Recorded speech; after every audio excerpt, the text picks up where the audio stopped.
Para falar sobre o comportamento dos idosos durante a pandemia, a gente recebe aqui no estúdio do A Crítica Notícia o geriatra Maurício Ruiz. Seja muito bem-vindo, Maurício. Muito obrigada por aceitar o nosso convite, doutor. Muito boa noite a todos. É um prazer estar aqui com vocês. Realmente, durante a pandemia está sendo um período muito difícil para os idosos. Eles estão tendo que ficar mais isolados, por proteção mesmo. E isso tem consequências funcionais físicas, também emocionais, nutricionais e outras tantas que a gente tem visto no dia a dia. O que o senhor tem acompanhado aí, então, no seu dia a dia, né? O que o senhor tem experiência vasta nesse assunto? Porque, no geral, como os idosos reagiram à pandemia e todas essas restrições provocaram por ela? O que o senhor tem acompanhado, do modo geral? Como é que essas pessoas têm reagido a tantas restrições? Certo. Eu vejo em visitas domiciliares idosos que têm perdido a funcionalidade, têm ficado cada vez mais imóveis em casa, né? Perdido também, às vezes, andando com mais dificuldade, tendo problemas emocionais, tanto ansiedade, depressão e outras coisas. Ficam longe dos amigos, muitas vezes da família, e das atividades físicas, atividades outras que eles tinham no dia a dia. Imagina a dificuldade, né? Esse idoso era aquele que participava do grupo, estava ali no centro de convivência da família ou no centro de convivência do idoso. Tinha ali uma atividade esportiva, cultural, didática, se relacionava e de repente ele está em casa, parado, vai perdendo massa muscular, vai ficando triste, desapontado e definha. É naturalmente um comportamento de quem está recluso. Mas tem uma outra modalidade de idoso durante essa pandemia. E olha, doutor, eu recebi inúmeras mensagens de amigos dizendo o seguinte: Amaral, manda uma mensagem para o meu pai, porque ele foge para comprar pão. E isso durante o período mais complicado da pandemia. Eu queria que o senhor traçasse um panorama desses dois perfis para a gente. Entendi. Eu tenho visto muitos pacientes, inclusive, que eu visito e que são meus pacientes de consultório, que eventualmente eles dão uma saidinha. Eu tento colocar sempre a importância, a necessidade de uso de máscara, de álcool, né? Entre as ondas e agora entre a segunda e a terceira, houve ali um momento de maior flexibilidade, flexibilização, e eles saíram um pouco mais, mas agora é o momento realmente de ficar mais em casa e de eles escutarem, inclusive os filhos, os amigos, para ficar mais em casa mesmo. Digamos assim, os idosos, Amaral, eles foram os primeiros afetados, né, como a gente vem acompanhando. Tivemos uma primeira onda de Covid-19, tivemos uma segunda onda e estamos, tudo indica, vivendo uma terceira onda. E aí você pensa assim, a gente já não aguenta mais, a gente não aguenta mais tanta restrição, não aguenta mais tanto decreto de restrição de circulação, principalmente idosos que estão sempre ali e tiveram que abrir mão de muitas atividades, tiveram que abrir mão do convívio familiar, do contato com os netos, do contato com os filhos, com os amigos. O ser humano sofre muito e sente muito isso. Mas principalmente agora que a gente está, digamos assim, passando por uma terceira onda de Covid. Como ressignificar esse momento?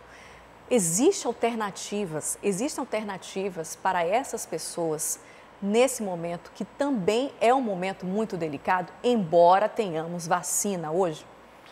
Eu acho que a tecnologia hoje tem trazido muitos benefícios para esses idosos, né? Eles conversam entre si em grupos, com outros amigos, com as famílias também. É importante sempre manter algum tipo de atividade física em casa, né? Quem sabe com o apoio de um fisioterapeuta, ou mesmo assistindo ali algum programa, ou fazendo aqueles jogos no videogame que aumenta a mobilidade do idoso. Mas principalmente, eu acho que é o amor da família, o cuidado e o acompanhamento de todos, isso faz toda a diferença. Porque quando a gente fala dos prejuízos com a pandemia, a gente fala muito daquela questão mental, né? Da depressão, da ansiedade, do transtorno, enfim. Mas a gente também tem muitos prejuízos cognitivos, principalmente quem está hoje vivendo aí a melhor idade, digamos assim, né? Sim. Então precisa fazer alguma atividade, precisa fazer alguma coisa, precisa aproveitar esse momento. Não é só ficar isolado em casa não é isso? Certamente. Eu tenho a experiência que eu trabalho na Fundação Dr. Thomas, então nós tivemos muitos idosos que eles eram independentes e passaram a ser de média dependência durante esse período. Alguns que já tinham uma demência ali inicial ou pelo menos sintomas de esquecimento passaram a ter uma demência já moderada, digamos assim. e perderam mobilidade e tiveram que ser transferidos para outro pavilhão. Lá a gente separa por pavilhões. É importante dizer também que, além disso, o número de idosos ansiosos e deprimidos aumentou significativamente. Mas assim, a gente tentou fazer ali sempre atividades, a gente tem uma equipe muito especializada no cuidado dos idosos, mas a gente viu que só o fato deles não participarem das atividades do Parque do Idoso, não terem a visita de familiares com frequência, isso prejudicou bastante, tanto a parte emocional quanto a parte física deles.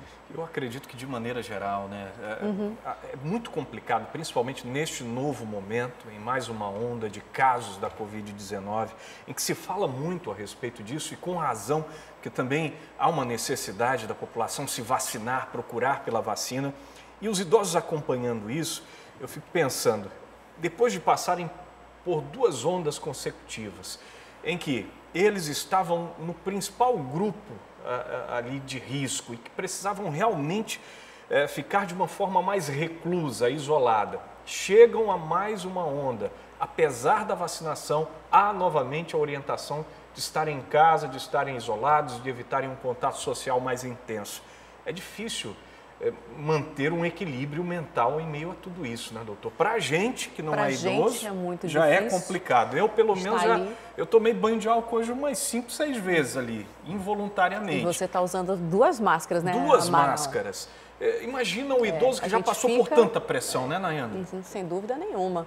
E eu também, na convivência com os meus avós, também com pessoas muito próximas a mim, a gente percebe realmente essa preocupação muito mais. E também as pessoas, aproveitando que a gente está falando disso, tem um luto também.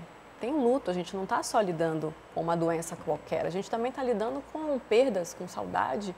Então, a gente precisa se preparar, precisa estar bem psicologicamente, imagina um idoso. Sim. E esse idoso também está lidando com perdas, né? Está lidando com uma dor, por exemplo. Todo mundo está lidando com uma dor pessoal, todo mundo está enfrentando uma dor pessoal. A gente viu que durante as 2 primeiras ondas a gente teve um grande número de mortalidade de idosos e esses idosos que sobreviveram perderam muitos amigos ali ao redor. E isso prejudica, claro, né, a parte emocional. A gente sabe que o idoso muitas vezes tem um quadro de depressão que não é a depressão clássica que a gente vê no jovem, é aquele idoso que fica mais quietinho, mais caladinho e a família às vezes acha, não, é da idade, está ali. E muitas vezes se perde esse diagnóstico, se perde a oportunidade de ajudar esse idoso, de fazer com que ele fale, com que ele exponha seus sentimentos e até ser acolhido e cuidado esse luto, né, por exemplo. E como faz para não entrar em parafuso, doutor, num momento como esse? Pela sua experiência no trato direto, cuidando desses idosos, qual que é a orientação que o senhor daria para quem está em casa nos acompanhando agora?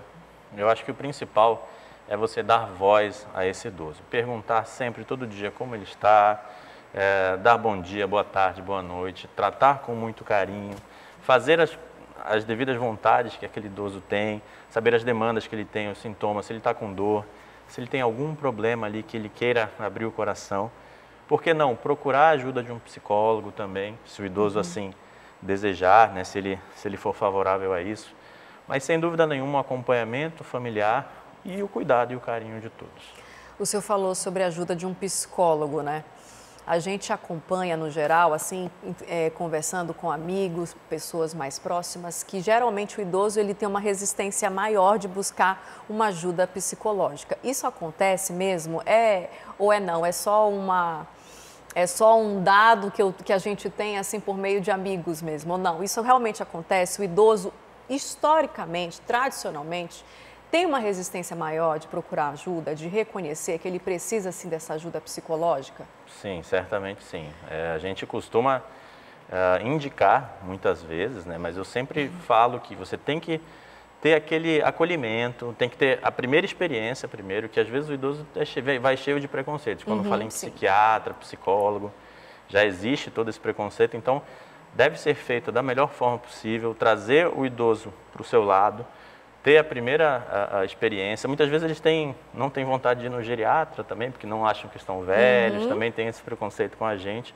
Mas certamente cuidar da saúde mental ainda é um tabu, não só dos idosos, mas também da população mais jovem, né? A gente está agora no Janeiro Branco, isso é uma coisa que está muito em voga, depressão, suicídio e tudo mais. Isso eu acho que é um cuidado que a gente tem que ter em todas as idades, principalmente nos idosos. Agora eu preciso fazer um contraponto, porque muitos idosos, principalmente idosas que participam de clubes de mães, Zona Leste, Zona Norte de Manaus, resgataram ofícios que são tão bonitos, né? Um deles a costura. E fizeram disso, além de terapia, um meio de renda.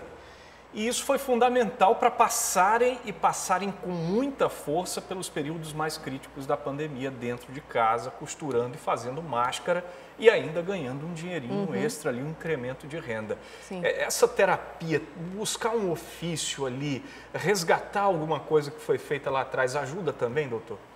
Com certeza. Para isso também a gente tem apoio de outro profissional, que é o terapeuta ocupacional, que vai lá, resgata a biografia do idoso e faz com que ele busque, dentro de toda a história dele, tanto música quanto questões manuais, artísticas, e vai resgatando aquilo que muitos idosos estão transformando em fonte de renda, em fonte de alegria. Às vezes é um momento ali de distração, de meditação que o idoso está ali, e com certeza muitos conseguiram passar por tudo isso graças a essas atividades.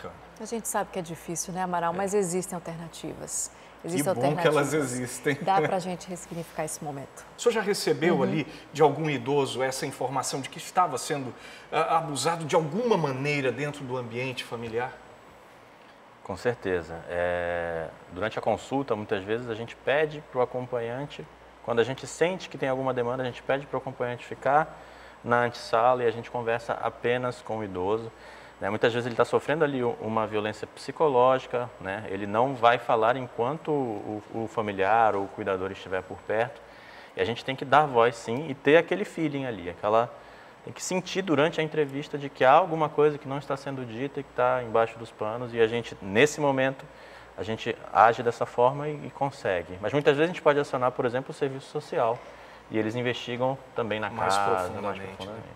É exatamente isso que eu gostaria de pontuar, porque, por exemplo, assim, geralmente esses maus tratos, não vamos generalizar, muito importante isso, mas vem justamente de cuidadores ou também da própria família. E esses idosos vão, digamos assim, a uma consulta médica, por exemplo, com o senhor, com cuidadores ou com algum integrante da família. É necessário, principalmente, ter essa sensibilidade, não é, doutor, de conseguir identificar algo que o idoso esteja sofrendo, esteja vivenciando naquele momento, mas que ele não consegue falar. Então, com certeza, exige essa sensibilidade, principalmente por parte dos senhores, né, dos doutores. Sim, eu acho que o trabalho com o idoso é um trabalho multidisciplinar, né? Tanto na consulta médica, a gente tem o apoio também de psicólogo, tem o apoio do serviço social, e toda essa entrevista mais global, vendo a saúde do idoso como um todo, não só a parte física, mas a parte emocional, a parte social, financeira. Durante a entrevista a gente sempre pergunta para o idoso se ele tem algum ganho, quanto que ele ganha, se isso é o suficiente para as demandas dele. Conhecendo isso, a gente já meio que sente e já aciona a equipe multidisciplinar para tentar chegar ali num diagnóstico bem completo. E como é esse acompanhamento, principalmente no que diz respeito à recuperação, doutor? Eu imagino também que o número de atendimentos durante a pandemia vai ter aumentado consideravelmente. Como é dar conta de toda essa demanda de uma maneira a apresentar a esse idoso um atendimento qualificado? Mais uma vez a gente volta para as tecnologias. Assim, graças ao WhatsApp, a gente consegue conversar com a família, tem acesso direto ali a exames de forma online, e os exames de imagem, exames de sangue, consegue fazer videochamadas também, volta, retorna, avalia o idoso novamente. Eu acho que cuidar de um idoso é um cuidado contínuo, né? Nunca é só uma vez, a gente tem que ficar acompanhando para ter esse cuidado global mais completo do idoso. Então, só para a gente recapitular, a gente está conversando aqui sobre a situação dos idosos na pandemia, muitas dicas que o senhor já passou para o nosso telespectador, para quem está nos acompanhando. Eu gostaria só que o senhor relembrasse algumas dessas dicas, só para a gente voltar no assunto dos idosos na pandemia. Quais são as alternativas para quem está hoje vivendo a terceira idade e está aí nesse contexto de pandemia, de uma forma que saia um pouco dali dessa questão do isolamento social, que busque outras alternativas para atravessar esse momento de uma maneira muito melhor e muito mais saudável, doutor. Só para a gente já ir encerrando esse debate. Perfeito. O importante é sempre dar voz ao idoso, né? Ver as demandas que ele tem, tentar buscar um ambiente sempre saudável dentro de casa, né? Sem briga, ou evitando pelo menos algumas situações ali de discussão que possam piorar ali qualquer sintoma de ansiedade ou mesmo de depressão. Tentar estimular atividades físicas dentro do domicílio mesmo, ou se fora do domicílio, por pequenos percursos, sempre com máscara e álcool gel. É importante também dar um tempo ali dentro dos familiares que moram dentro de casa, um tempo de escuta desse idoso, estimular também o uso das tecnologias para que eles conversem com amigos, outros amigos idosos também têm as mesmas demandas e eles vão ali se apoiando, né, e fazendo ali o melhor para um cuidando do outro, né, para a saúde mental de todos.